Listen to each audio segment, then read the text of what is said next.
What's up mga ka-wonder? For today's video, samahan nyo naman ako mag-impake.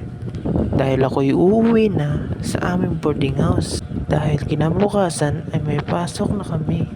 So ayan, nag-aligpit na ako ng mga gamit dyan. Ayan, kitang kita nyo, ang dami kong dalang gamit. Parang luluwas o lalayas na sa bahay namin. Sabi pa nga ni mama, parang dala ko na tayong buong bahay. At dito nga, nagpaalam na rin ako sa mga aso ko.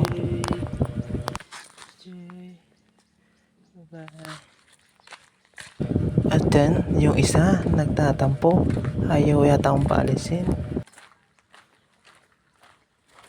Bye-bye! Bye, Kari! Bye-bye! At dito nga mga ka-wonder ay nainitan na ako, kaya nag-electric pan muna ako doon sa loob habang hinihintay ko ang aking kasama. Ayan, may paayos-ayos pa ng buhok, oh. Kita nyo? Habang nag-electric pan ako dito, dumating na yung kasama ko. So tara, biyahe na! Sa tuwing napapatanaw ako sa ating kalangitan, lalo kong natatanggap ang kalapitan na balang araw lahat tayo ay mapapalitan. Mga bagay sa mundo ay merong katapusan, yeah.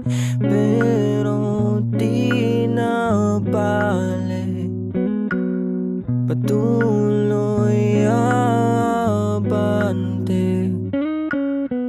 At kung saan man ako dadali ng ihip, nangangaring ko ilalagay sa isip. Babalarin di sa landas na napili, ang lahat ay gagaan sa ngalan ng pag-ibig.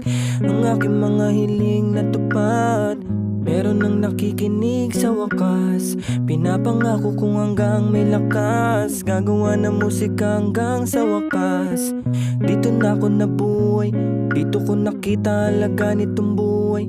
Parang dati-rati lang mata ko'y mapungay, ngayong kita mo liwanag na bitbit. Sa tuwing napapatanaw ako sa ating kalangitan, lalo kong natatanggap ang kalapitan na balang araw lahat tayo ay mapapalitan. Mga bagay sa mundo ay merong katapusan, yeah. Pero di na bale, patuloy abante. At kung saan man ako dadali ng ihip, nangangaring ko ilalagay sa isip. Babalarin di sa landas na napili, ang lahat ay gagaan sa ngalan ng pag-ibig. Ang aking mga hiling natupad, meron nang nakikinig sa wakas. Pinapangako kong hanggang may lakas, gagawa ng musika hanggang sa wakas. Dito na ako nabuhay, dito ko nakita halaga nitong buhay. Parang dati-rati lang mata ko'y mapungay, ngayong kita mo liwanag na bitbit. So ayan mga ka-wonder, nakarating na rin kami dito sa aming boarding house. Ayan, natatanong ko na siya. Ayun no, yung kulay pulang bubong, yung second floor. Hanggang dito na lang mga ka-wonder. Salamat sa panonood. Bye-bye!